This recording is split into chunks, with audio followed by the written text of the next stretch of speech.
ओम या श्री स्वयं सुकृतिनां भवनेष्वलक्ष्मी पापात्मनां कृतियां हृदये सुबुद्धि श्रद्धा सदां कुलजना प्रभवस लज्जा ताम त्वां नतास्म परिपालय देव विश्व। नमस्कार, मैं हूं आचार्य विक्रमादित्य। आज हम आपके समक्ष उपस्थित हैं आचार्य वाणी के माध्यम से, इस चैनल के माध्यम से, जिसके साथ आप लगातार जुड़े रहते हैं। और आज हम बताने जा रहे हैं आपको कुंभ राशि वालों के लिए, शनि प्रधान राशि वालों के लिए। शनि महाराज स्वयं जिस राशि में अभी विराजमान चल रहे हैं, लेकिन 7.5 का दौर भी आपका चल रहा है। तो ऐसे में मई का मध्यकाल आपके लिए कहाँ, कौन सा, किस प्रकार का योग बना रहा है। 7.5 चल रही है, जनाब ध्यान रखिएगा आपकी राशि के अनुसार से। ऐसे में इस समय विशेष तौर पर टाइम खराब, सेहत खराब, पैसा खराब करने के योग बनाता है। और इस वक्त सारी राशि, आपकी राशि के अनुसार से यदि हम बात करें तो सारा दारोमदार आपकी कुंभ राशि पर ही चल रहा है। तो ऐसे में आपको बड़ा बैलेंस होकर चलना है। शनि जो है वो विशेष तौर पे कहा जाता है कि दंडाधिकारी हैं, न्यायाधीश हैं, और यदि वो डगमगा जाते हैं, आप डगमगा जाओगे, यानी आपकी राशि डगमगा जाएगी, तो फिर सारी व्यवस्था अव्यवस्था हो जाएगी। तो ऐसे में आपको ध्यान रखते हुए कार्य करना चाहिए। इन दिनों मई के मध्यकाल में ग्रहों का योग आपके लिए किस प्रकार की स्थिति को उत्पन्न कर रहा है। जी हाँ, किस प्रकार की, देखिए इस प्रकार जब समझें, आपके द्वितीय भाव में इस वक्त राहु और मंगल की युति चल रही है। और राहु मंगल की युति क्या होती है, पुरुषार्थ में कमी लाने के योग देती है। वैसे ही शनि महाराज लग्न में चल रहे हैं, हर चीज़ को स्थिर भाव से बिल्कुल चलने का प्रयास करते हैं। हर चीज़ को देख देख के अच्छा कौन सा है, खराब कौन सा है। कहीं ये विडंबना मन में ना आ जाए कि पाप पुण्य के चक्कर में फंस जाए। अरे भैया, ध्यान रखते हुए कार्य करना है कि बहुत ज़्यादा शनि महाराज हर स्पीड को स्लो कर रहे हैं। तो ये अब 1 वर्ष रह गया है यहाँ पर शनि महाराज का, तो उसको आपको ठीक पूर्ण लाभ लेने के लिए थोड़ा सा स्थिति को ध्यान रखते हुए कार्य करने की ज़रूरत है। तो आप समझ लीजिएगा कैसे आपको ठीक करना है स्थिति को। इस समय विशेष तौर पर बृहस्पति महाराज भी अस्त चल रहे हैं, शुक्र भी अस्त चल रहे हैं, और आपकी राशि के अनुसार से ये बड़े इंपॉर्टेंट भावों के स्वामी हैं। अभी बृहस्पति परिवर्तन की तरफ गए थे और अब अस्त हो गए हैं बृहस्पति, साथ में शुक्र भी लगातार अस्त चल रहे हैं। तो दोनों वैभव और ज्ञान के स्वामी दोनों अस्त चल रहे हैं, तो कहीं ना कहीं वो भी क्षीणता दे रहे हैं। और आपकी राशि के अनुसार से इनका योग तृतीय और चतुर्थ भाव में बनता दिखाई दे रहा है। अभी युति भी होगी इन सब की। तो ऐसे में दिमाग 2 तरफ भागेगा, ध्यान रखना है आपको। वैसे शनि बैलेंस में है, लेकिन वो बैलेंस क्या होता है, बैलेंस करते हुए चलते हैं, धीरे धीरे चलते हैं, जो भी काम करते हैं पैर जमा के करते हैं, लेकिन आपके मन में फ्रस्ट्रेशन, बहुत जल्दी जल्दी करो, ऐसा हो जाए, ऐसा हो जाए। ध्यान रखिएगा, राहु की और मंगल के साथ युति, बृहस्पति और जो शुक्र की स्थिति, अस्त होने की स्थिति है, वो प्राकृतिक आपदाओं के योग देती, बवंडर के योग देती, तूफान के योग देती। और इन दिनों वैशाख के महीने में एक विचित्र प्रकार का और योग बना। विशेष तौर पर वैशाख का महीना जब आरंभ हुआ तो इस बार 5 बृहस्पतिवार और 5 बुधवार का योग बना। 5 बुधवार का योग तो समृद्धि कारक है पूरे विश्व के लिए, लेकिन 5 बृहस्पतिवार का योग जो है पश्चिम देशों के लिए अनिष्ट कारक है, अशांति वाला है और विस्फोट करने वाला है, और साथ साथ और युद्ध को बढ़ाने वाला है। और यही स्थिति पश्चिम देशों में चल रही है ग्रह दृष्टिकोण के अनुसार से। तब आप आपकी राशि के अनुसार से आप सिलसिलेवार तरीके से समझें। प्राकृतिक आपदाओं के योग तो हमने बता ही दिया आपको, बवंडर, तूफान, इन प्रकार के योग, जो कहीं वृष्टि होगी, कहीं अकाल, विशेष तौर पर ऐसा योग पड़ेगा, कहीं पानी कम रहेगा। तो ऐसे में तूफान, बवंडर इत्यादि के योग जो दिखाई दे रहे हैं, उससे आपको अपने आप को रक्षा भी करने का प्रयास करना चाहिए। बहुत ज़्यादा भ्रमण के चक्कर में नहीं रहना चाहिए। 11 तारीख की बात करते हैं। 11 मई शनिवार का अवसर, चतुर्थी तिथि विद्यमान है, वैशाख मास के शुक्ल पक्ष की चतुर्थी। मिथुन राशि में चंद्रमा का योग है, जो आपके तृतीय भाव में, विशेषतः पंचम भाव में विराजमान है। आपके लिए अच्छा योग रहेगा, चिंता ना करें। ग्रह स्थिति आपके लिए अनुकूल बनी हुई है। कई मामलों में अकेले चंद्रमा ही आपके लिए बहुत सुंदर विजय दिलाने के योग बनाते दिखाई दे रहे हैं, विचारों को स्थिर करते दिखाई दे रहे हैं। ऐसे में आपको थोड़ा सा शक्ति देने का प्रयास करना चाहिए शनि महाराज को, क्योंकि इन दिनों शनि आपके लिए बहुत, शनिवार का अवसर है और शनि को शक्ति प्राप्त होती है हनुमान जी से। तो हनुमान जी का सुंदर स्तवन करें, हनुमान चालीसा का पाठ करें, ये आपके लिए बड़ा अनुकूल है। साथ साथ एक बात और ध्यान रखिएगा, इस दिन भद्रा का योग भी है, जो करीब करीब दोपहर को 2:30 बजे से आरंभ होगा। दोपहर के बाद नए प्रोजेक्ट्स में हाथ डालने से बचना चाहिए।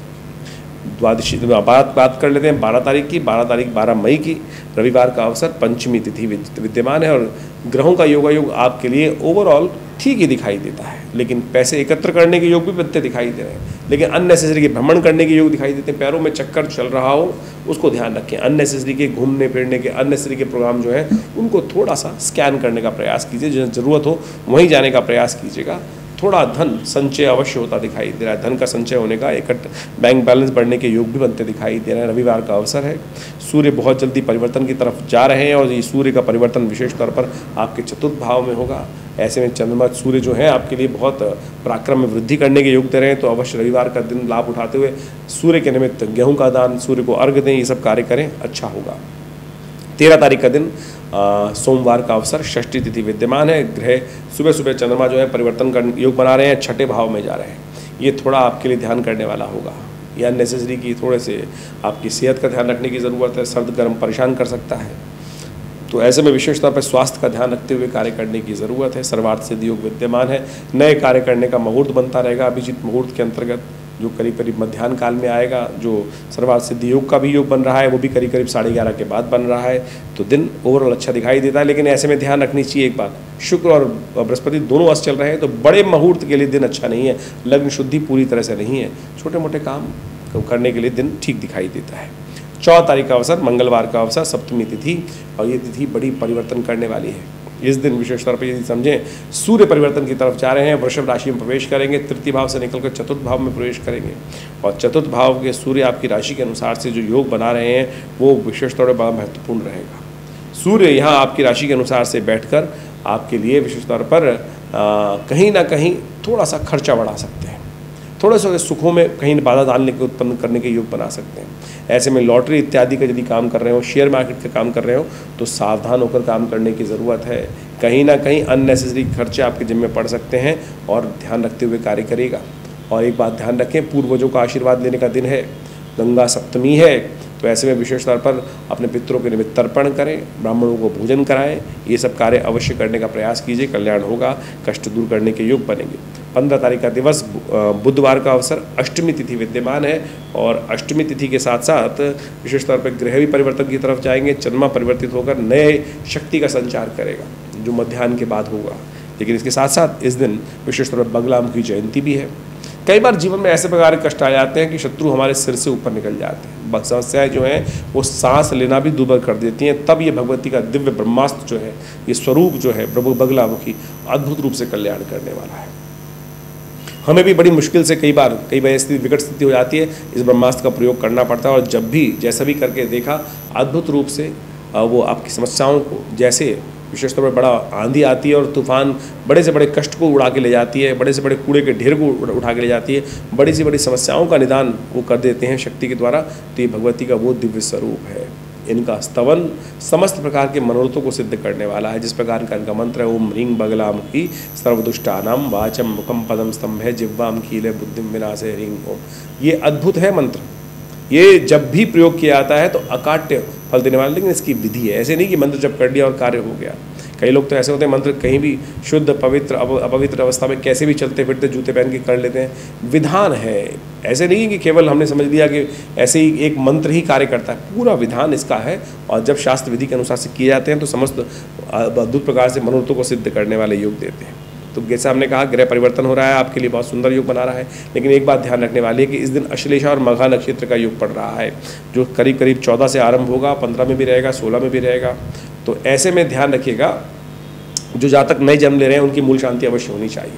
कई बार ये भ्रांति रहती है और अनिष्ट लोग, जो बदमाश लोग हैं, वो हमारी संस्कृति के प्रति ऐसा प्रश्न उठा देते हैं कि ज्योतिष वोतिष कुछ नहीं है, ज्योतिष प्रत्यक्ष विज्ञान है भाई। कई बार क्या होता है कि हम हजारों प्रकार के योग हैं, कुछ शुभ हैं कुछ अशुभ हैं, और जीवन में इन कॉम्बिनेशन को प्लस माइनस करने के बाद ही आपके जीवन की हम विशेष तौर पर चाल को समझ पाते हैं। कई बार बहुत प्रकार के राजयोग हैं, लेकिन हम ये नहीं देख रहे कष्ट करने वाले योग कौन से हैं। तो हमारे ज्योतिष सिद्धांत को देखते हुए समझना चाहिए आपको, जो हमारे ऋषि मुनि ने सुंदर व्यवस्था करी। यदि कोई गंडमूल नक्षत्र में व्यक्ति जन्म ले रहा है तो मूल शांति कराने की सुंदर व्यवस्था शास्त्र में वर्णित है। 27 दिन पहले ही करा लो, फिर नहीं तो जीवन में बड़ी मुश्किल से बड़े भाग्य मानुष तन पावा। और फिर इन दुष्ट योगों के कारण से आप उस समस्या को आप बढ़ाते जाते हैं और कष्टों को दूर करने के लिए जो शास्त्र में विधान है वो नहीं कराते हैं। जैसे आज की तारीख में मॉडर्न समय में बहुत सारी बीमारियों को ठीक करने के लिए वैक्सीन आ जाती है और कहा जाता है कि बाल्यकाल में लगा लो। नहीं लगाओगे तो फिर कहीं ना कहीं वायरस घुस गया तो फिर जीवन में कष्ट, पोलियो इत्यादि समस्याएं, कैसी भयानक समस्या थी। तो यही इस प्रकार के योग ज्योतिष के दृष्टिकोण से हमारे ऋषि मुनियों ने कहा कि भाई इस प्रकार का योग है तो जीवन में कष्ट आने के योग है, पहले से ही उसका रक्षा कवच बना लो। तो यदि आप समझ पाओ तो अवश्य करने का प्रयास करना चाहिए। खैर, यदि बचपन में नहीं कराई है किसी ऐसे व्यक्ति के कारण से जिसने आपके मन में मस्तिष्क में भ्रांति उत्पन्न कर दी आपके परिवार वालों के लिए, तो अब आप कर लो बिल्कुल 27 दिन में कभी भी करा सकते हैं। जब ये नक्षत्र घूम के आए तो अश्लेषा और मघा वाले जो योग नक्षत्र वाले योग हैं तो उनको ठीक करने के लिए कभी भी आप मूल शांति करा सकते हैं। और ये देखा है बिल्कुल कष्ट को निवारण करने के योग। आपके शुभ ग्रहों का फल आपको नहीं प्राप्त हो रहा है तो कहीं हो सकता है कि गंडमूल के अंतर्गत शांति ना हुई हो। तो ये विधान शास्त्र में बड़ा सीधा साधा विधान है, इसका लाभ लेने का प्रयास करना चाहिए। 16 तारीख का दिन बृहस्पतिवार का अवसर, अष्टमी का योग है। वृद्धावस्था में थोड़ी सी बढ़ गई है तिथि, ऐसे में जानकी नवमी का अवसर है, बड़ा सुंदर अवसर है। और ग्रहों का योग आपके लिए बड़ा सुंदर योग बना हुआ है, नव शक्ति का संचार कर रहा है, नव विचारों को देने के योग बना रहा है। और ऐसे में इसका पूर्ण लाभ लेने के लिए आपको थोड़ा सा और अपने को सरल रमाने का प्रयास करना है। शनि महाराज इस वक्त आपकी राशि के अनुसार से बिल्कुल चंद्रमा के सम्मुख आके बैठे हुए हैं। मन और अंतःकरण आपस में एक दृष्टिपात एक दूसरे को कर रहे हैं, तो बिल्कुल सुंदर योग है। बिल्कुल सही बात आपके मनोमस्तिष्क में आ रही है, उस पर कम अमल करने की ज़रूरत है। लेकिन शनि जो है ना, वो अमल करने में दिक्कत लाते हैं, वो विश्वास करने में थोड़ी दिक्कत लाते हैं। और जब तक विश्वास जागेगा नहीं तब तक आप अपनी उस शक्ति को पहचानेंगे नहीं। तो ऐसा ध्यान रखते हुए कार्य करें। देखिए, बड़ा सुंदर अवसर है। यदि कोई स्वास्थ्य में समस्या चल रही हो तो ऐसे में जानकी नवमी का योग है। माँ भगवती सीता जी ने हनुमान जी को भी अजर अमर, साक्षात शिव को अजर अमर होने का आशीर्वाद दिया। और उसके बाद ही उनका नाम अष्ट चिरंजीवी में आया, अश्वत्थामा बलिर्व्यासो हनुमानश्च विभीषणा। तो यानी जैसे ही उनको ये शक्ति प्राप्त हुई और उन्होंने क्या कर दिया, पूरी लंका को तहस नहस उजाड़ कर दिया। तो ऐसे में ध्यान रखना चाहिए कि ये अजर अमर का वरदान यदि मिलेगा तो माँ से ही मिलेगा। और माता जी के सुंदर भजन को कर पूजन कर आप इस सुंदर दिवस पर उनका आशीर्वाद प्राप्त करने का अवश्य दीजिएगा, योग बनाइएगा, कष्ट को दूर करने का सुंदर अवसर प्राप्त होगा। 17 तारीख का दिन शुक्रवार का अवसर, नवमी तिथि, रवि योग का सुंदर योग। ऐसे में ये आपके लिए बड़ा सुंदर योग बन रहा है, नव शक्ति का संचार कर रहा है और नए कार्यों को आरंभ करने के लिए भी दिन अच्छा दिखाई देता है। लेकिन एक बात ध्यान रखिएगा, शुक्र और बृहस्पति इन दिनों अस्त चल रहे हैं। दोनों के अस्त होने के कारण से बड़े मुहूर्त नहीं, लग्न शुद्धि नहीं है पूरी तरह से। छोटे मोटे कार्य करने हो तो उनके लिए खरीद फरोख्त इत्यादि का, कोई नया वाहन घर में लाना, इन सबको कार्य करने के लिए रवि योग सुंदर तरीके से आपके लिए लाभ के योग बना रहा है। और ये इसका पूर्ण लाभ गौ सेवा कर आप बृहस्पति को भी ताकत दे सकते हैं और साथ साथ शुक्र को भी ताकत दे सकते हैं। तो गौशाला में जाके गाय का पूजन करें, हरी घास गाय को खिलाएं, ज्वार खिलाएं, मक्का खिलाएं और ये सब उपाय करके सुंदर तरीके से लाभ लेने का प्रयास कीजिए। 18 तारीख का दिन शनिवार का अवसर, दशमी तिथि और ग्रहों का परिवर्तन का योग। सुबह 4:03 पर चंद्रमा जो है कन्या राशि में प्रवेश करेंगे। ये आपके लिए लाभ की स्थिति करेंगे। नए कॉन्ट्रैक्ट साइन करने के योग हो सकते हैं, नए कोई ना कोई विशेष तौर पर कार्य को आरंभ करने का सुंदर अवसर बन सकता है। ऐसे में आपको ध्यान रखते हुए कार्य करना चाहिए। शनिवार का अवसर है और शनि महाराज आपकी राशि में लग्न में बैठे हुए हैं और जिनकी राशि कुंभ है उनके लिए 7.5 भी चल रही है। तो ऐसे में शनि की 7.5 को दूर करने के लिए अवश्य शनि का उपाय करें। शनि स्तोत्र का पाठ करें। नमः कृष्णाय नीलाय शतिकंठ निभाय च, नमः कालाग्नि रूपाय कृतांताय च वै नमः। ये दशरथ कृत शनि स्तोत्र है और ये सुंदर उपाय है। एक ही स्तोत्र अवेलेबल है शास्त्र में जो दशरथ जी के द्वारा शनि महाराज का किया गया है। यदि आप इसका एक बार भी स्तवन 7.5 के समय में आप हर रोज़ कर लें तो शनि की 7.5 का दुष्प्रभाव जो है वो बिल्कुल आपको परेशान नहीं करेगा। लोग कहते हैं ना क्या क्या उपाय करें, कैसे करें, ये वो दिव्य उपाय है, इसको कर लीजिए। 7.5 अभी आपकी करीब 3.5 साल बाकी है, तो ध्यान रखिएगा, नहीं तो बहुत सारे जो शुभ लाभ होने थे वो नहीं हो पाएंगे। तो उसको ध्यान रखते हुए कार्य करें। बात कर लेते हैं 19 तारीख की। तो 19 तारीख को रविवार का अवसर और एकादशी का सुंदर योग पड़ रहा है। मोहिनी एकादशी का सुंदर योग है और ये मोहिनी एकादशी बहुत दिव्य एकादशी है, इसकी कथा भी बड़ी दिव्य है और ये भक्त और भगवान की अद्भुत स्थिति उत्पन्न करती है, दिखाती है। ये आपके मति के भ्रमों को दूर करने का प्रयास करती है कि भगवान सदा हमारे लिए हर रूप में आने को तैयार है। हम भक्त तो बने, हमारे जीवन में हमारे द्वारा हर समय कहीं ना कहीं गलती होती रहती है। जो मनुष्य जो है वो विशेष तौर पर मानव जो है वो गलती का पुलिंदा ही है और तो ऐसे में हमारे तो हर स्टेप पे कहीं ना कहीं गलती होती है। कहा जाता है कि भगवान भोलेनाथ को प्रसन्न करने के लिए भस्मासुर ने साधना करी, भगवान भोलेनाथ प्रसन्न हुए और भक्त पे प्रसन्न होना, भगवान तो बड़े सुंदर तरीके से प्रसन्न हो जाते हैं। जैसे आपकी माँ आपका छोटा सा एक कार्य करके माँ को प्यार से एक बार देख तो लो, वो प्रसन्न हो जाएगी ना, तो आपके लिए सुंदर तरीके से फिर वो अनिष्ट थोड़ी सोचने वाली है। तो आप सोचो कि ऐसे ही भगवान प्रसन्न हो जाते हैं। प्रसन्न हो गए तो जाके उसने मांग लिया भगवान से, भगवान ऐसा आशीर्वाद चाहता हूँ कि मुझे अजर अमर कर दो। भगवान ने कहा ये तो नहीं हो सकता भाई, अजर अमर तो कोई नहीं हो सकता इस संसार में। तो बोला फिर ऐसा आशीर्वाद दो कि मेरा शत्रु मेरे सामने आए, जिसमें भी अपना हाथ रख दूं वो भस्म हो जाए। भगवान कहते हैं चल तथास्तु। अब तथास्तु तो कह दिया, लेकिन भस्मासुर के मन में तो खोट आ जाग गया उसी वक्त। बोले इन्हीं को सबसे पहले शांत करूं, इनको भी इन्होंने ही कहीं ना कहीं, यही पराशक्ति है संसार की। अब भगवान आगे आगे और भस्मासुर पीछे पीछे। भगवान विष्णु ने देखा अरे भगवान ये स्थिति में पहुंच गए, तो तत्काल वहाँ मोहिनी रूप धारण करके भगवान प्रस्तुत हुए और उन्होंने वशीभूत कर लिया उस भस्मासुर को और स्वयं भी नाचे और जैसे से मोहित हो गए। मोहिनी अवतार से तो कौन मोहित नहीं हो सकता था, तो भस्मासुर की तो बिसात क्या थी, वो भी भगवान से प्रसन्न हो गया। अब वो मोहित होकर बस ऐसा भाव हुआ कि जैसे से भगवान नृत्य कर रहे वो भी नाचना शुरू कर दिया। अब भगवान ने नाचते नाचते जैसे ही अपना हाथ अपने सिर पे रखा, भस्मासुर ने भी अपना हाथ अपने सिर पे रखा और वो भस्म को प्राप्त हुआ। ये कथा बताती है, ये कथा कुछ और नहीं बताती। लोग सोचने वाले पता नहीं कहाँ कहाँ पहुँच जाएंगे, लेकिन ये कथा बताती है कि भगवान अपने भक्तों के कष्ट को दूर करने के लिए कोई भी स्वरूप धारण कर सकते हैं। आप भक्त बनने का प्रयास तो करिए। ग्रहों का योग आपके लिए बड़ा सुंदर है इस दिन विशेष तौर पर। तो शुक्र ग्रह परिवर्तन का योग बना रहा है। शुक्र ग्रह आपके चतुर्थ भाव में बड़े सुंदर तरीके से विराजित होने जा रहा है, लेकिन अस्त अवस्था में उसको थोड़ी शक्ति देने की आवश्यकता है। तो नित्य प्रति जब तक ये शुक्र अस्त चल रहे, गौ पूजन अवश्य करने का प्रयास कीजिएगा, ये आपकी शक्ति को संचार करेगा। शुक्र ग्रह स्वग्रही होकर आपके चतुर्थ भाव में सुख वाले भाव में विराजमान है, लेकिन कमज़ोर है। ये उपाय आप अवश्य कर लीजिएगा, देखिए कल्याण के योग बनेंगे। इस दिन भद्रा है, दोपहर करीब 1-1:30 बजे तक। तो ध्यान रखिएगा नए कार्यों को 1:30 बजे तक हाथ में मत लीजिएगा, नहीं तो उसमें असफलता हाथ में लग सकती है। 20 तारीख का दिन सोमवार का अवसर, द्वादशी तिथि विराजमान है और उस दिन ग्रहों का परिवर्तन का योग भी बन रहा है। तुला राशि में चंद्रमा का प्रवेश होगा और जो भाग्य को जगाने का प्रयास करेगा, लेकिन शाम को। दिन में बड़ा अद्भुत योग है। ग्रहों का योग दिखाता है कि इस दिन सोमवार का योग है, द्वादशी तिथि उदया तिथि है और शाम के समय मध्याह्न काल में, दोपहर के बाद संध्या काल में त्रयोदशी का आगमन हो जाएगा और सोम प्रदोष का योग बनेगा। ये सोम प्रदोष वो योग है जो समस्त कष्टों को हर ले, समस्त मनोरथों को सिद्ध कर दे। कहा जाता है कि ऐसे में शाम के समय सूर्यास्त जब हो जाता है, उसमें 40 मिनट, 42 मिनट, 48 मिनट तक भगवान शंभु पार्वती जी के साथ त्रिशूल लेकर इस संसार का भ्रमण करते हैं और जो उनका अभिषेक करता हुआ, उनका पूजन करता हुआ, उनके मंत्र का स्तवन करता हुआ मिलता है, उनके समस्त मनोरथ सिद्ध हो जाते हैं। तो देखो इन दिनों ग्रहों की स्थिति कैसी है, हमने आपको बताया। मंगल राहु की युति है, आपकी राशि के अनुसार से द्वितीय भाव में बैठी है। बृहस्पति महाराज अस्त हैं, शुक्र महाराज अस्त हैं, ज्ञान का देवता अस्त है। तो ऐसे में क्या करें? भगवान का आशीर्वाद। यदि भगवान का आशीर्वाद मिल जाए तो सब ग्रहों का अशुभ प्रभाव दूर हो जाता है। तो अवश्य यदि आपका, आपकी राशि, आपके बच्चों का या किसी का भी ऐसा ग्रहों का योग चल रहा है तो अवश्य इस शुभ तिथि में आप क्या करें? भगवान का सुंदर अभिषेक करने का प्रयास करें। शाम के समय सूर्यास्त के बाद समस्त दोषों को हरने वाला होगा और यदि आप घर पे कर लें तो बहुत अच्छा है, नहीं तो हमारे आश्रम में सुंदर व्यवस्था है। विवेकानंद योग आश्रम में आप इस सेवा का सहयोग ले सकते हैं। अपने नाम से भगवान शंकर का रुद्राभिषेक करा सकते हैं, करिएगा। देखिए समस्त कष्टों को दूर करने का योग बनेगा।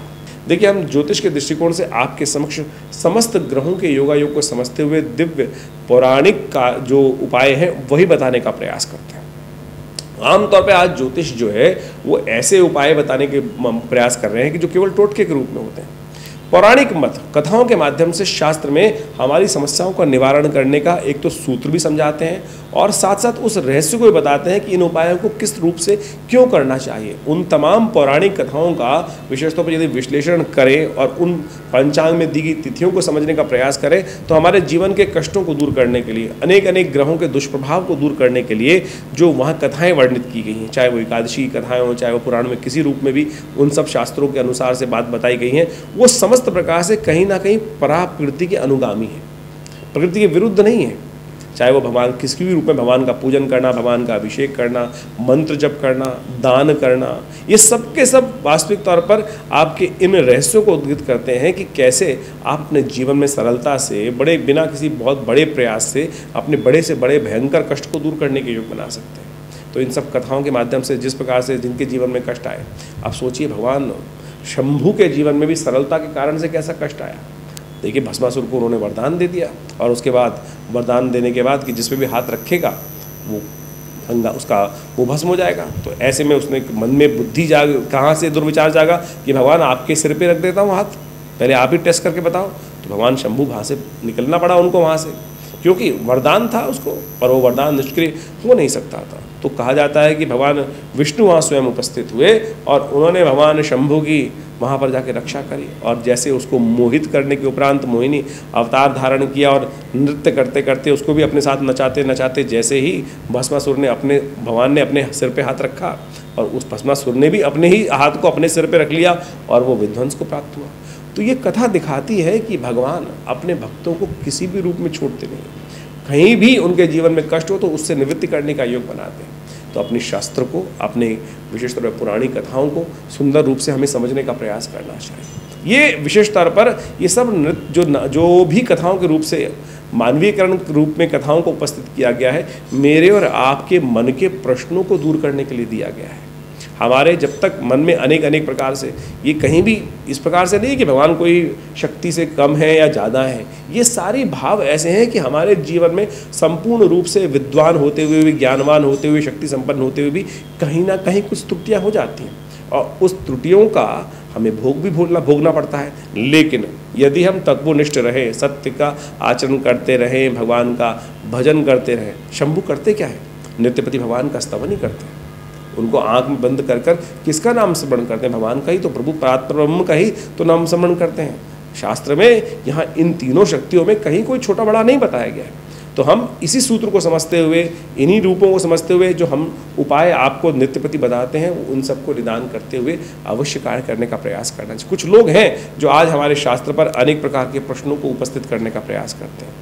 शास्त्र कहीं गलत नहीं है, मेरा जो मैं आपको ज्ञान दे रहा हूँ वो कहीं ना कहीं कमी हो सकती है, किसी विद्वान में कोई ना कोई मिस इंटरप्रिटेशन करने की बात हो सकती है, लेकिन शास्त्र में जो भी कथाएं उपस्थित की गई हैं वो सारी की सारी हमारे जीवन में कल्याण के मार्ग को प्रशस्त करने वाली। ये विवेकानंद योगाश्रम, मैं आचार्य विक्रमादित्य, इसी अपने चैनल के माध्यम से आप सबके समक्ष इन सब रहस्यों को धीरे धीरे रखने का प्रयास कर रहे हैं। ज्योतिष के माध्यम से हम इन कथाओं को भी आपके समक्ष रखते हैं, तो जिससे आपके प्रश्नों का भी समाधान हो। और विवेकानंद योगाश्रम में तो इस संबंध में बहुत सारा अद्भुत कार्य किया जा रहा है, स्वाध्याय कराया जा रहा है।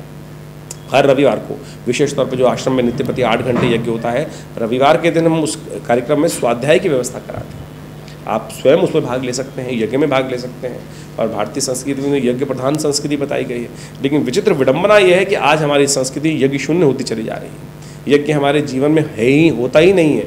जहाँ जिस जगह कहा गया था बल विश्वदेव यज्ञ जैसे हमारे संस्कृति में उपस्थित किए गए कि नित्यपति हर व्यक्ति को अवश्य ये यज्ञ करने का प्रयास करना चाहिए। पहले तो चलो क्या हुआ, यज्ञ धीरे धीरे आक्रांताओं के कारण से संस्कृति का धीरे लोप होने का प्रयास होता रहा। फिर जो मॉडर्न व्यवस्था बनी उसके कारण से हम धीरे धीरे ऐसे हो गए कि ना हम पाश्चात्य संस्कृति को अपना पाए पूरी तरह से, ना अपनी संस्कृति को।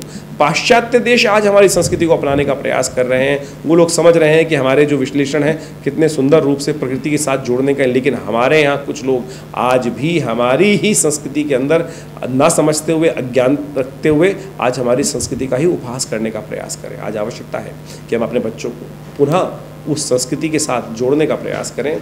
और ये संस्कृति बड़ी सुंदर है। ज्योतिष विज्ञान के माध्यम से हम इन सब बातों को, कथाओं को धीरे धीरे आपके समक्ष रखने का प्रयास करते हैं। तो आपके मन में भी कोई प्रश्न चल रहा हो तो चिंता ना करें, आप हमारे इस कार्यक्रम में जुड़ सकते हैं और अपने प्रश्नों का हम भेज सकते हैं, उन सबके निदान भी देंगे। हाँ, ज्योतिष विज्ञान के माध्यम से तो अवश्य, ज्योतिष एक चमत्कारी विज्ञान है, परम वैज्ञानिक विज्ञान है, जो आज बड़ी बड़ी सैटेलाइट्स के द्वारा जिन काल गणनाओं को आज नासा जैसे साइंटिस्ट वहाँ उपस्थित करते हैं, यदि पंचांग को हम देखें तो वहाँ उसका एक रूप अवश्य उपस्थित है। यदि उसको उनके साथ जोड़ने का प्रयास करेंगे तो देखिएगा कहीं ना कहीं उन गणनाओं को हम नासा की जो मॉडर्न कैलकुलेशंस हैं उनके कहीं समकक्ष ही पाएंगे। तो कैसे हमारे ऋषि उन्होंने इतनी सुंदर चीज़ उपस्थित करी उस समय में, जहाँ ना सैटेलाइट्स थे, ना टेलीस्कोप्स थे, ना कोई विशेष तौर पे कंप्यूटर्स अवेलेबल थे। तो आप समझें कि हमारी संस्कृति बड़ी अद्भुत है, वैज्ञानिक है। हमारे यहाँ चाहे योग, चाहे प्राकृतिक चिकित्सा, चाहे विज्ञान, जो भी बातें बताई गई हैं शास्त्र में वो बिल्कुल प्रमाणित हैं। उन सबको हम जीवन में उतारने का प्रयास करेंगे तो बड़ा सुंदर आपके प्रश्नों का समाधान भी मिलेगा, जीवन को जीना भी आसान होगा। और जीवन जीने की कला हमारे संस्कृति के अलावा तो शायद किसी और संस्कृति में इतनी सुंदर तरीके से नहीं बताई गई है। विवेकानंद योगाश्रम में आप बहुत सारे कार्यक्रमों के लिए पधार सकते हैं। हम समय समय पर आपके साथ जुड़े रहते हैं, आपके प्रश्नों का समाधान देते हैं। तो और भी यदि आपकी जन्मपत्री में कोई कष्ट आपको समझ में आ रहा है और कोई लग रहा है, कई बार हमारे मनोभाव में भी आता है, आपके मन में आने वाले विचारों को कभी इग्नोर नहीं करना चाहिए। आपके विचार, क्योंकि कहीं ना कहीं शास्त्र कहता है यावत पिंडे तथा ब्रह्मांडे, जैसे इस परमात्मा, जैसे इन संपूर्ण आप भी, ये कहा गया है कि इसी शरीर रूपी पिंड के स्वयं ब्रह्म है, स्वयं उसके मालिक हैं, तो आपका कहीं ना कहीं कनेक्शन उस परमात्मा तत्व से जुड़ा हुआ है। तो बहुत सारी बातें इंट्यूशन के रूप में आपके मनोमस्तिष्क में आती हैं, तो उसको यदि कोई नेगेटिव या पॉजिटिव बात आ रही है तो उसको जन्मपत्री के साथ, विचारों के साथ जोड़ने का प्रयास करना चाहिए। वो सत्य होती हैं और उनमें आप अनुभव का लाभ भी ले सकते हैं। तो हमने प्रयास किया है कि हम इस चैनल के माध्यम से, आश्रम के माध्यम से आपके साथ जुड़े रहें। आप भी हमारे साथ जुड़ सकते हैं। फ़ोन नंबर्स आपके सामने स्क्रीन पे अवेलेबल है, वेबसाइट एड्रेस अवेलेबल है, विवेकानंद योग आश्रम का एड्रेस अवेलेबल है। आइए विवेकानंद योग आश्रम में हमारे साथ मिलकर सुंदर संस्कृति का निर्माण करें। धन्यवाद।